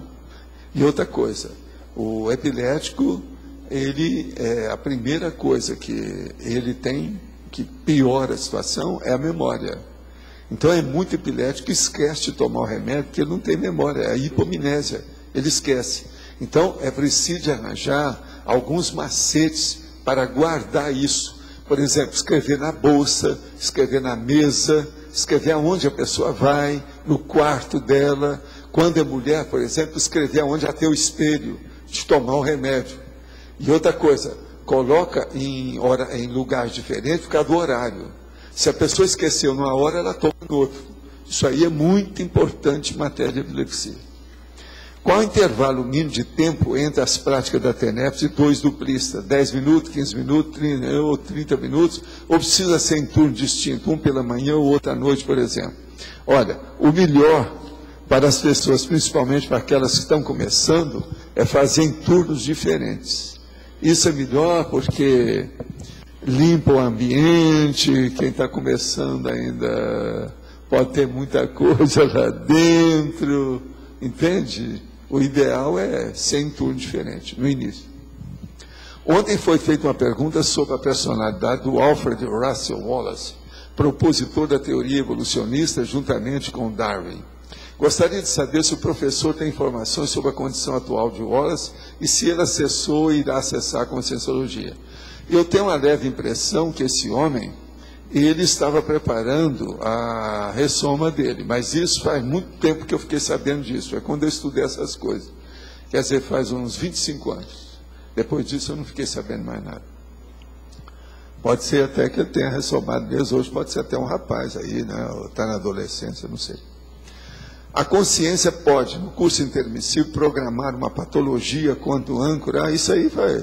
A pergunta que você fez, não, isso é bobagem, não precisa de patologia, não. A única coisa que a pessoa não programa, mas ela fica olhando o que pode acontecer com ela. Eu vou ser filha da fulana e do fulano, eles têm essas doenças crônicas. Isso aí pode acontecer comigo, por causa da genética. Então, veja, eu tenho uma tendência para essas coisas, porque eu tenho afinidade com esse povo, por isso que eu vou nascer através deles. Então, isso tudo a pessoa, e vocês, andar estudando isso tudo. Isso não há dúvida. Isso aí já é outra coisa, mas ninguém programou, não. A gente não vai programar uma proex para a pessoa morrer, né? Vai morrer com formiga na boca. Não existe isso. Que é isso? Que besteira. Você poderia elencar 5 itens que seria essencial para a existência, a escolha de um macrosoma na próxima existência intrafísica? Eu já escrevi sobre isso. O que seria, na sua opinião, trabalhar com a arquitetura do macrosoma? Olha, é bom você ver todas as coisas positivas que tem no nosso verbete. Não tem só 5 itens, não. Tem dezenas desses itens. É só você ver. Agora, como você está querendo 5, eu posso arranjar isso o mais depressa possível. Veja, Mário, se eu esqueceu, quer ver algum de vocês aí que pode me ajudar? eu vou falar 5 que pode ajudar para o cara ter macrosoma. Então, urubucerva, complex, ofiex, dispersidade. O que vocês acham? Semiconsciencialidade. Agora, uma coisa muito séria. Interassistencialidade de alto nível, melhorando o saldo da ficha. Falei 5. Agora, ele vai achar que isso aí é muito nobre, muito avançado. Ele quer uma coisa menor. Então, ele está querendo, não é um macrosoma, ele quer um microsoma. Então a gente já faria um abatimento. Aí, o abatimento, é o desconto. Se de ver você está querendo, qual é o negócio dele, né? Como é que é? Mas, olha, eu acho que assim você está começando a entender, não é isso? Agora, ó, quem está falando é uma das nossas personalidades que estuda muitas coisas, por isso que eu estou brincando desse jeito. É uma senhora, sabe? Muito séria. Agora, o que eu vejo é isso. Você agora, eu vou falar seu caso pessoal. Você está nesse caminho. Tinha uma porção de coisa que você escapou, mas você está começando a entrar de novo dentro do seu caminho. A coisa mais séria que tem, lembre-se, é o seu código pessoal de cosmoética. E eu sei que você está trabalhando nisso. De modo que, vamos em frente. É por aí. Professor. Código pessoal de cosmoética. Primeiro vem esse. Depois é que vem o código grupal de cosmoética. Primeiro é o CPC. Depois é o CGC. Esse é o caminho. Aqui na B, professor. Adélio. Na teoriologia, na página 31, ali o senhor coloca a teoria da equivalência das condições, né? Qual a relação que o senhor estabelece entre essa teoria da equivalência das condições com a circularidade contínua, exatamente? Ela tem muita relação, porque a equivalência é um processo de afinidade. São coisas mais ou menos iguais. Afinidade e equivalência. Mas a teoria... É isso, né? Quase sinônimo, né, para vocês. Agora, a teoria da equivalência das condições, seria o que exatamente? É você colocar tudo que seja de equivalência junto. Então, a estudo da circularidade contígua, você pode entender mais a teoria das equivalências de condições. E o estudo da equivalência das condições ajuda você a implementar a circularidade contígua nas suas pesquisas. Então, como é esse processo da equivalência de condições? Por exemplo, você não tem o dinheiro suficiente para fazer essa pesquisa, mas você está com muita gente que quer ajudar você. Aquela mão de obra pode suprir a falta de viabilidade econômico-financeira para o projeto. Você está entendendo? Outra coisa, a equivalência de condições. Você tem um trafar terrível sobre alguma coisa. Por exemplo, a sua memória, ela está falha, uma hipomnésia, não é o seu caso, mas vamos supor. Então, o que é que se passa? Você vai arranjar um computador, um laptop e andar com ele, anotar tudo ali, que você passa a sua memória para o computador. Olha a equivalência de condições. Tudo isso está dentro do processo de pesquisa. Você está entendendo? Agora, a lei da equivalência de condições, parece que foi você que andou falando nisso também, não foi? Você andou estudando. Ela estudou do ponto de vista da matemática, com uma opção de coisa. No caso dos colégios invisíveis, eles estão nessa questão da tangencialidade, ou da tangencialidade, né? O colégio invisível, de certa forma, ele trabalha tangencial uma pesquisa com a outra, né? Sim. A base do colégio seria, de certa forma, a circularidade total. contígua? O colégio está aí dentro. Essa é a história. Então, nos colégios, a circularidade contígua é uma base comum para todos eles, não é? Agora, é o problema do nível evolutivo, né, que mexe aqui. Naquela questão lá, por exemplo, o índice das faixas etárias e a escala evolutiva das consciências, ali também isso pesa muito na balança. Por isso que de vez em quando eu falo aqui, ó, o nosso nível atualmente é do EPICOM. É a parte prática mais, assim, palpável, concreta que nós temos aqui. Mas, ó, tem muita coisa depois do EPICOM lá. O senhor comenta aqui também a questão da relação dela, da circularidade contígua intra e extra, né? Então, de certa forma, a extrafísica alimenta a intra, que retroalimenta a extrafísica. Então, Agora, a circularidade contígua, ela tem uns fatores assim mais expressivos e amplos que vale a pena a gente pensar. A hora que você começa a fazer a TENEPS, você tem um amparador que te ajuda ali. Passa uma temporada lá, seja aí 20 anos, 15 anos, você é veterano no assunto, vem um outro amparador, independente daquele, para te ajudar para fazer o FIEX e manter o FIEX. Você está com 2. Há uma circularidade contígua de vivência entre dimensões. Isso eu acho das coisas mais avançadas que tem. Então, você já pensou, uma pessoa só, ela está merecendo a atenção de 2 consciências lúcidas. Merecer atenção de consciência é a coisa mais fácil que tem. Aquelas que não têm lucidez. A maioria aqui é doutor nesse assunto. E outra coisa, tem mais de 2, às vezes. Agora, veja, arranjar a atenção, pensa bem, de 2 consciências lúcidas o tempo todo dia. O amparo de função também é uma questão de circularidade contígua também, né? O amparo de função, porque o amparador também tem aquela afinidade com a ideia, né? Agora, o amparo de função, ele, vamos dizer, evolui de acordo com o trabalho da própria pessoa. Se ela corresponde, aquilo se amplia. Então, tudo depende do alto esforço de todo mundo. É assim que as coisas melhoram. Professor, como é que a gente poderia utilizar essa técnica no entendimento das ICs, dos estatutos, objetivos? Como é que a gente poderia aprofundar essa... Coloca a interassistencialidade na base das neossinapses do voluntariado.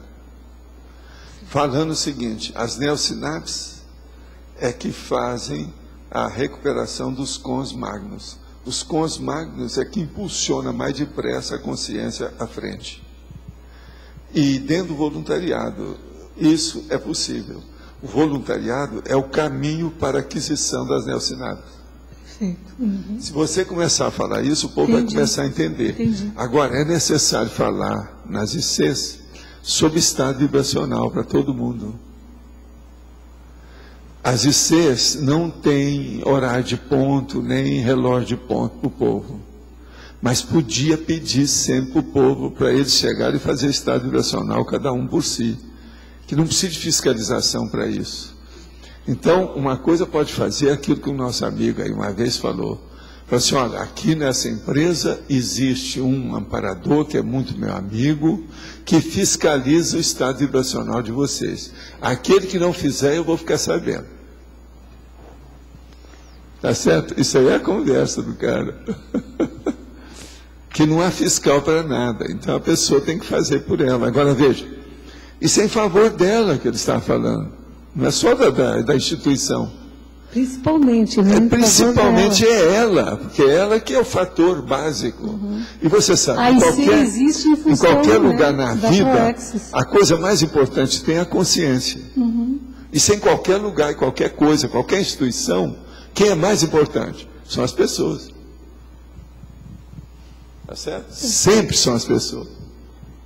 Pensa nisso. Agora, é lógico, se você for olhar de um ponto de vista grande, cosmovisiológico, aí as ideias estão acima de certas pessoas isoladamente.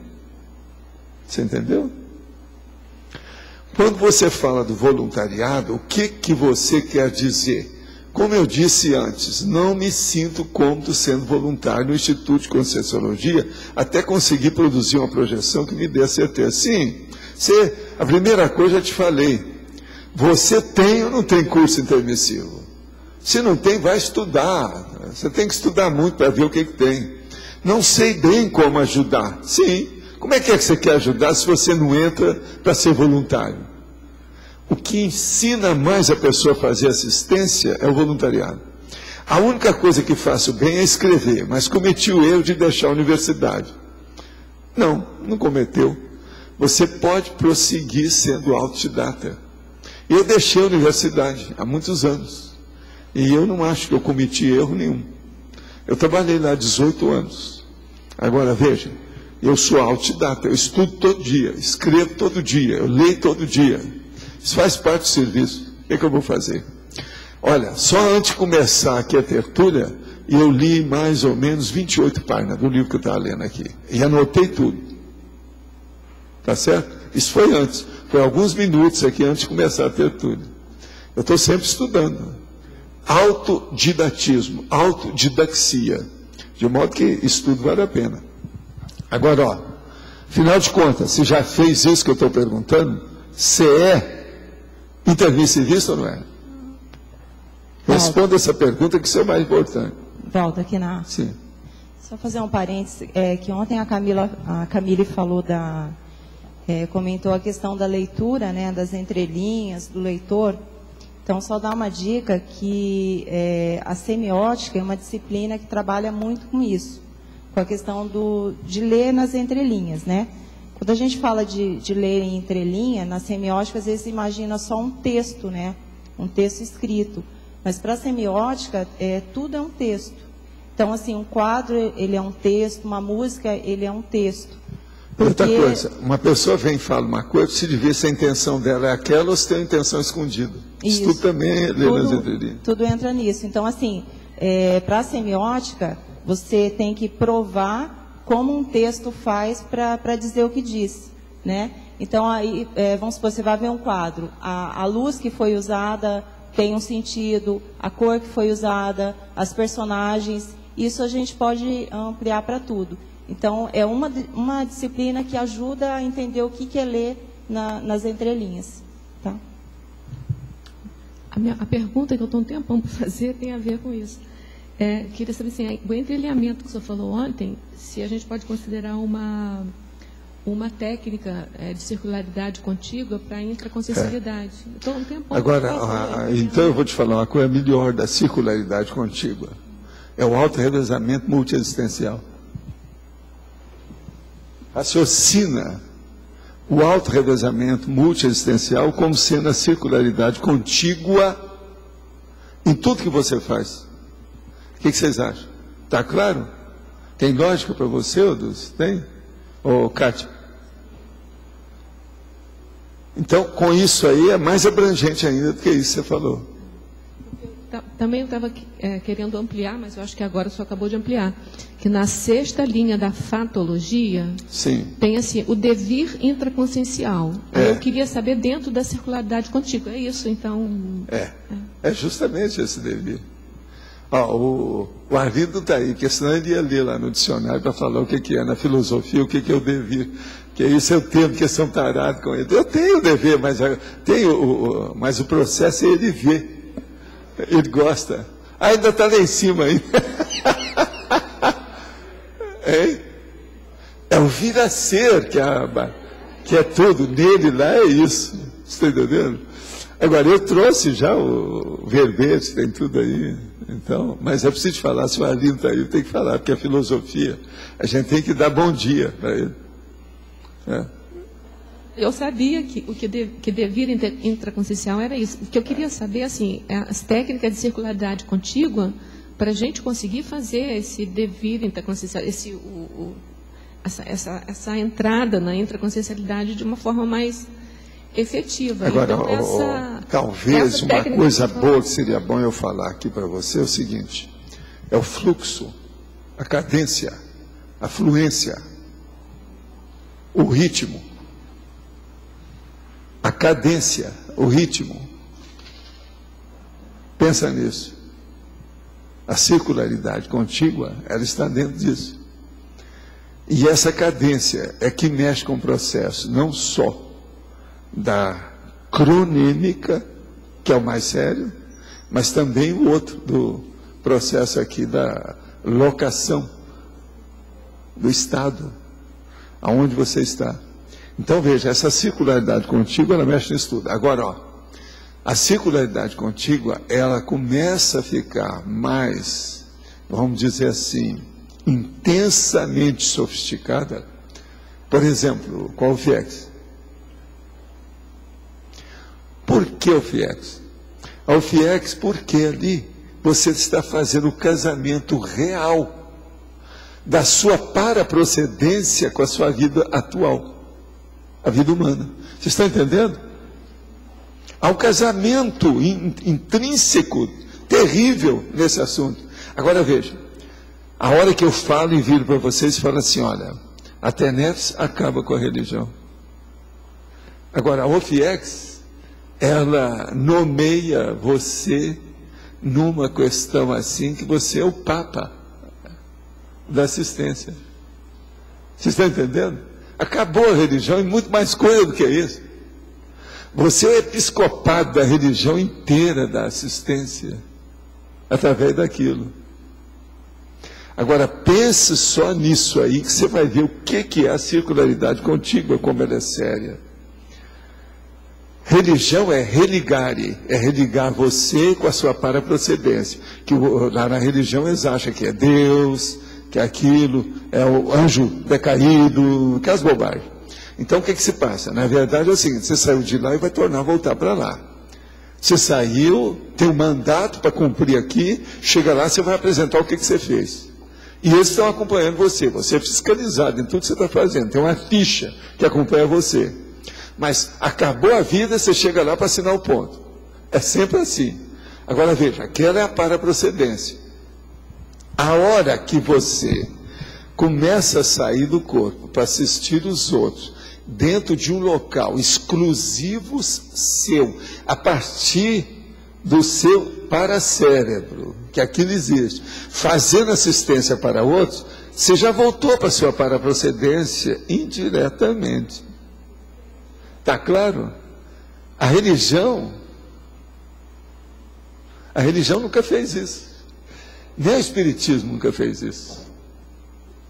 Nem o Espiritismo, com todo o negócio de falar tanto espírito, tanto mediunidade, tanta comunicação disso e daquilo, eles não chegaram a essa conclusão. Agora veja, tudo é a realidade.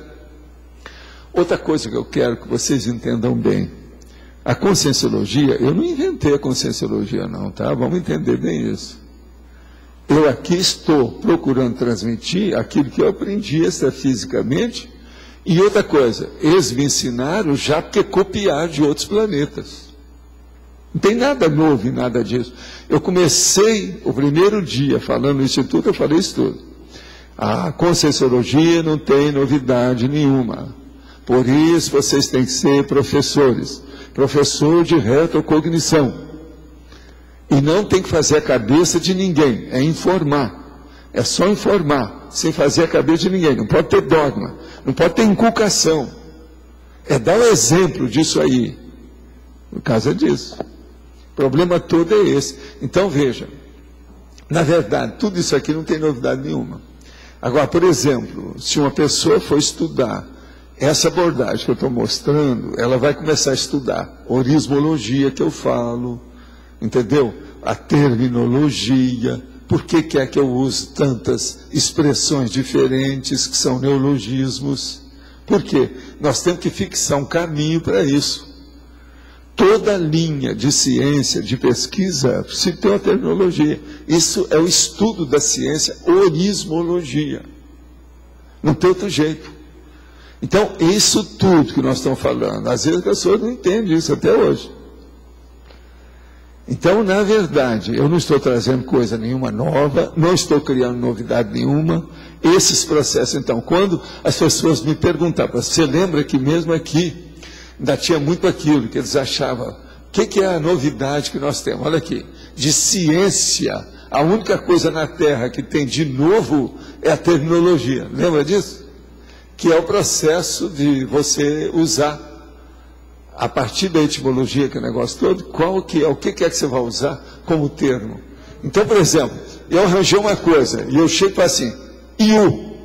Acabou, eu criei isso. Então, a única coisa nova que a gente cria por aqui é praticamente um neologismozinho.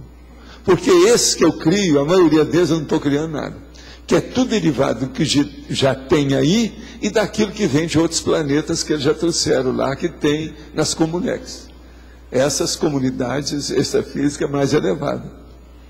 Você está, então, começando a entender a circularidade contígua?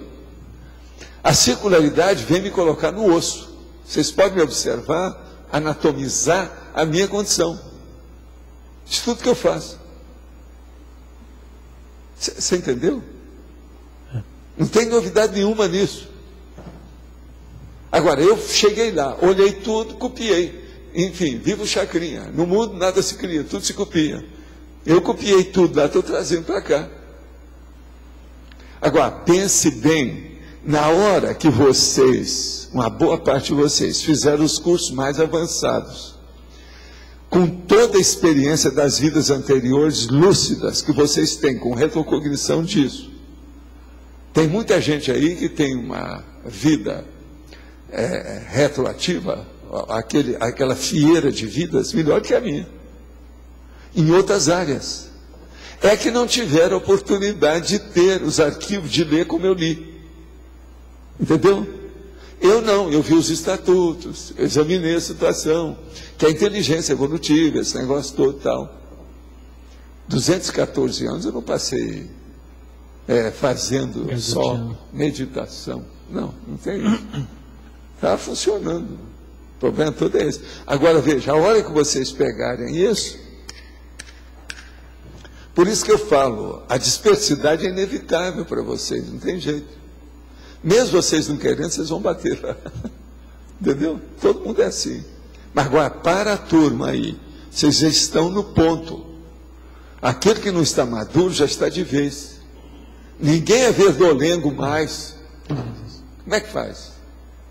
Os verdolengos são esses que às vezes vêm aqui, cai fora, depois vem como retomador de tarefa.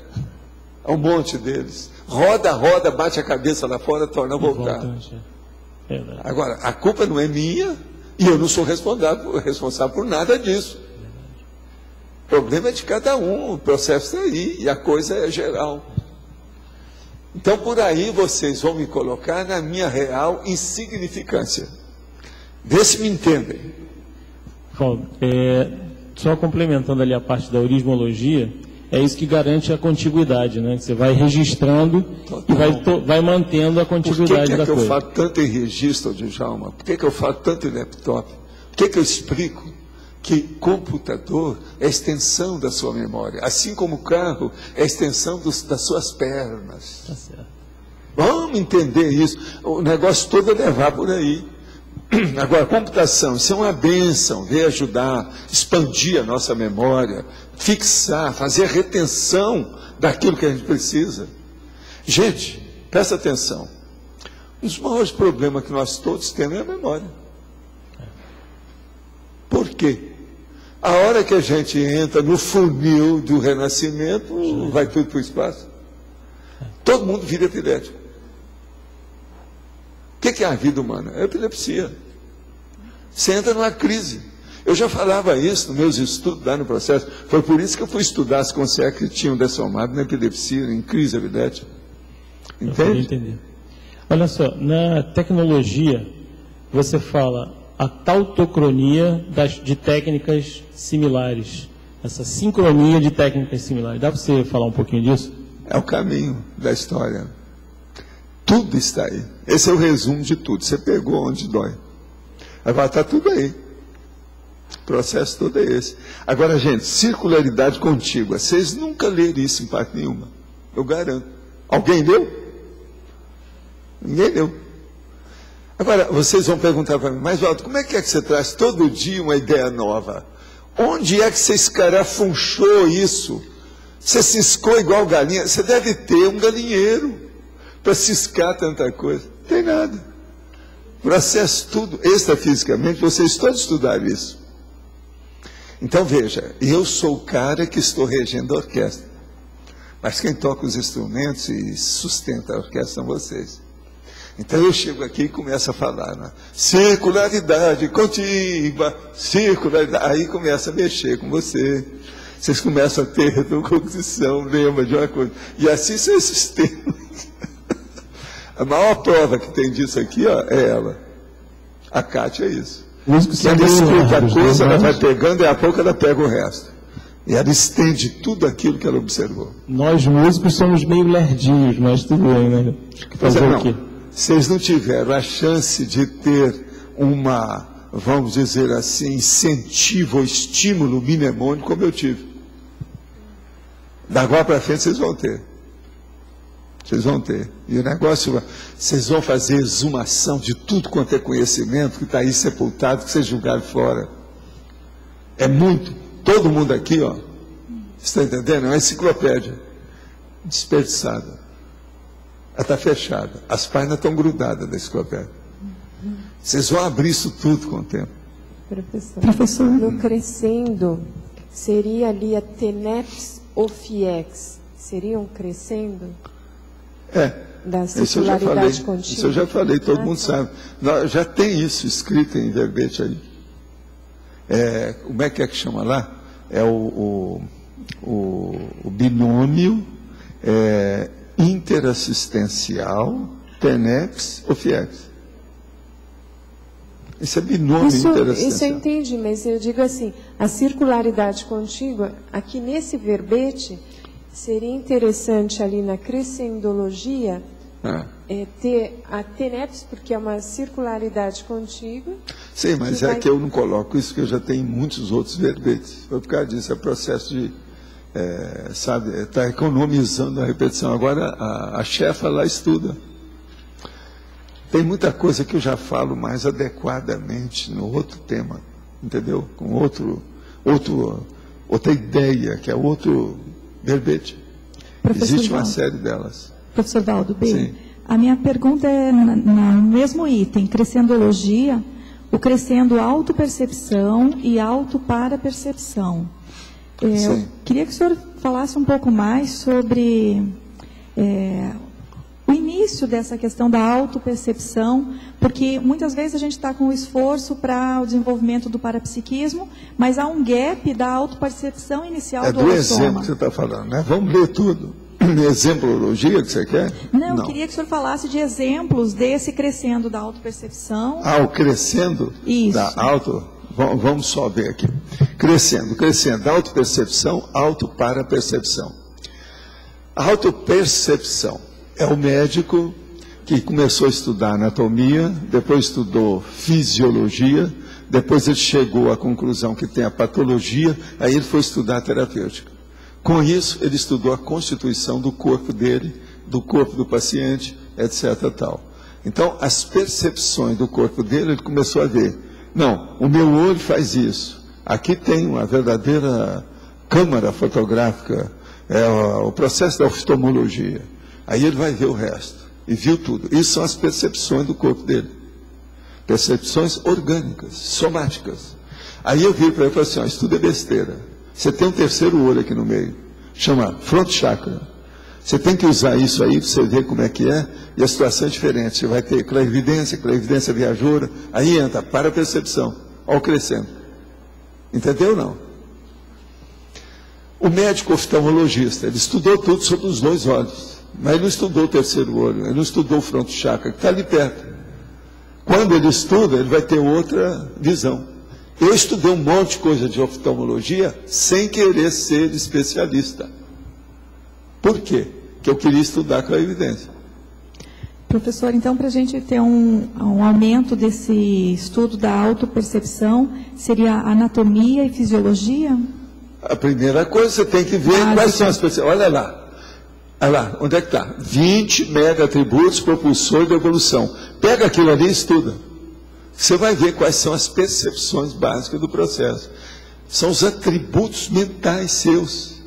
Por exemplo, aqui na atributologia, esse aqui, por exemplo, atributologia, faculdades mentais, notadamente do autodiscernimento quanto a cuidar dos desempenhos evolutivos pessoais. Isso que é? Atributos. São os atributos do mental soma. Percepção é isso. Quais são as percepções básicas do seu corpo? Tem 5 sentidos básicos. O olho é o que você usa mais. Veja bem, por isso que eu estou falando dos olhos, tá certo? Mas na verdade nós temos muito mais sentido do que 5. Esses são os básicos. Mas agora, e as parapercepções? São os parasentidos, os paratributos. Entendeu ou não? Esse é o caminho. Eu quero te dizer que hoje você está atrasado a 2 minutos. Geralmente você fala 2:14. Hoje você começou a falar 2:16. Nossos comerciais, por favor. Obrigada. As pontuações da tertúlia de hoje foram 14 votos online, 12 perguntas respondidas online, 20 perguntas presenciais, 75 assinaturas no livro de presença e 12 praticantes da técnica de Invexis. Hoje vamos ter um recado, Milena, da PEX. Os verbetes para votação. Ajuizamento pessoal. Comunicação modular. Cosmopensionização. Linha de abertura. Macroconsciencialidade. Mega tarefa final. Palco existencial. Parasitismo. Personalidade complexa. Pertinência evolutiva. Polaridade extrema. Público-alvo conscienciológico. Realização humana. Pessoal, só para lembrar que para quem tem interesse em aprofundar os conhecimentos da programação existencial, vai acontecer no próximo mês o curso Proexologia. As datas é 16, 17, 23 e 24 de maio. São 2 finais de semana em que a gente vai ter a oportunidade de aprofundar na especialidade. Lembrando que esse curso é predominantemente prático, são debates, a gente utiliza a enciclopédia da Conscienciologia para estudar essa especialidade, técnicas energéticas, utilização de biografias como estudo de caso de programação existencial. Então, quem quiser mais informações, eu vou estar também por aqui e vocês podem entrar também em contato com a recepção do CAEC. Obrigada.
O verbete para amanhã é cosmopensionização com 13 votos. Obrigado, boa tarde.